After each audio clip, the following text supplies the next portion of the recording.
حي على الفلاح. Those of you who are, mashallah, now focused on healthy living. I'm sure you're focused on clean eating, you're monitoring what goes into your bodies, right? So you're careful.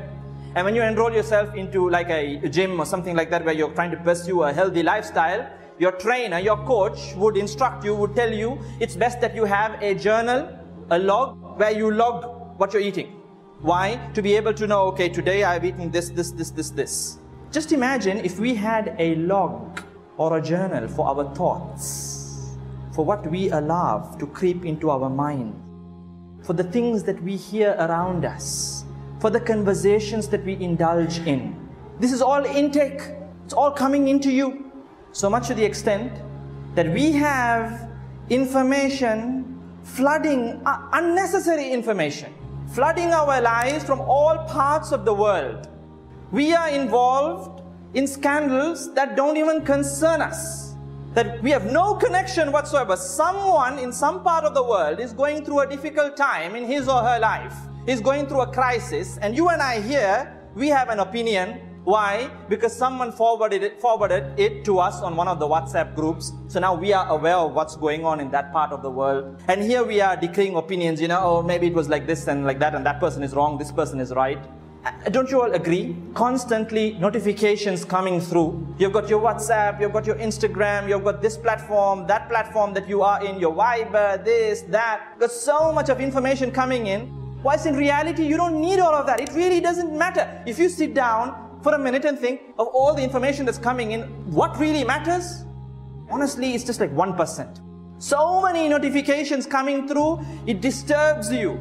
Now there are apps to stop notifications because notifications are too much.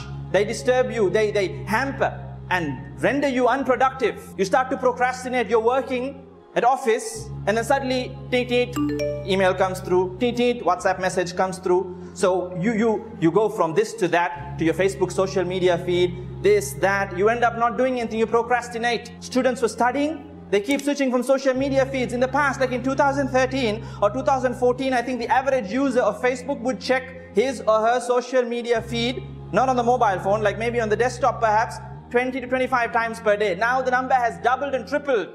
Sometimes we're just so used to it that we take our mobile phones out. You just checked your feed like 2 minutes ago, and then here you are scrolling all over again. And now Facebook doesn't know what to do with all that information. They've actually come up with 2 feeds now. Now you have a feed for your family and your friends, and now you have another feed, the Explore feed, for your pages, businesses, and whatnot. There's so much of content out there. So you can just imagine we're being bombarded with all this information. So it's obviously making us anxious. We're constantly in a flurry from this to that. We really need to disconnect, to connect to Allah, and then to connect to your family, your loved ones, your relatives. You need to disconnect. Take a time out. I am an advocate for using technology. I am on social media. But we need to straighten our priorities. The message is firstly for myself and then all of you all. We need to have principles in place. We need to have rules in place. Like, okay, you know what? When we are at the table to eat, no mobile phones. It doesn't matter. Anybody can call. It'll be after the meals. Whilst we are eating, we focus on our food. We focus on family. Family time is family time. When you are reading the Quran, no mobile phones. That's the time that you have for Allah. We need to prioritize. And that helps with the intake. You don't fill yourself with all kinds of information that's coming from everywhere. You don't do it in the real world, in the offline world. You don't do it in the online world. Because remember, don't just think that, ghiba, backbiting is something that's only applicable in the real world, in the offline world, and I can do whatever it is in the online world. I can comment sarcastic comments. I can say all kinds of hurtful things behind the screen, and it's not going to be considered as ghiba. It is going to be considered as ghiba. And subhanallah, we have taken ghiba very lightly. During the time of the Prophet ﷺ, he said that, along the lines of these words, that ghiba is akin to consuming the flesh of your dead brother or your dead sister. Subhanallah. Cannibalism. And scholars like Imam al-Nawawi, rahimahullah, and others have gone on to explain that ghiba, backbiting, is not just only to speak negatively about someone, even if you subtly indicate negatively about someone, that is ghiba, that is backbiting. And he goes on to say, even if you were to subtly indicate in regard to that person's appearance, if you were to negatively indicate in regard to that person's appearance, in regard to that person's religiosity, in regard to that person's wealth, in regard to that person's business, in regard to that person's assets, in regard to that person's family, in regard to that person's spouse, in regard to that person's children, in regard to that person's friends, anything, it is considered ghiba. It is considered backbiting. And you are consuming the flesh of that individual. It is considered ghiba when you speak the truth. If you are lying, if you're saying something negative about your brother or sister that does not exist, you don't have any proof whatsoever, then it is considered namima, slander, which is worse than ghiba. And do you know how to make tawbah for this? You know, honestly, why I'm mentioning this is because it's not worth it. Here we are striving so hard to do so many good deeds. You are earning hard-earned money. And you're going on Hajj, you're going on Umrah, you're giving your sadaqah, you're giving out your zakah, you're coming to the masjid for Salatul Fajr when the weather is cold, you're coming for Salatul Jum'ah. Why are you doing all of this? You're doing it for what? To please Allah and to earn good deeds. Yes or no? So don't you think that you have to safeguard those good deeds? What's the point of doing good deeds on one end and then losing all of it by backbiting about someone? It's like filling water in a bucket full of holes. It doesn't make sense. On the day of Qiyamah, you are going to be thinking that you're going to be having mountains of good deeds, and that's the day when Allah will be dishing out justice. Every single person you spoke bad about will come to you and take from your good deeds. And when you run out of good deeds, you will have to take on the burden of their sins, subhanallah. Think about it. Some scholars even go on to say that backbiting is even worse than zina. Why?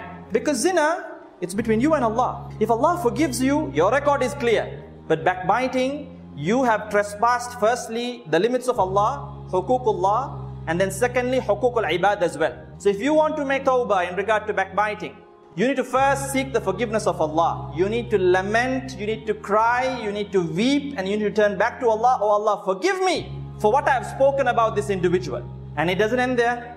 You have to now go to that individual. Think about it. You need to swallow your pride and go to that individual and tell him or her, I'm sorry. You know, this generic WhatsApp messages won't do. I'm going on Umrah, forgive me if I have done anything wrong, clear my records. This won't work. You need to specifically go to that person and tell him, look, I'm sorry. I had this wrong impression of you and have spoken bad about you. Please forgive me for the sake of Allah. And it doesn't end there. The third thing, now you need to put the records straight, depending on how you backbit that individual.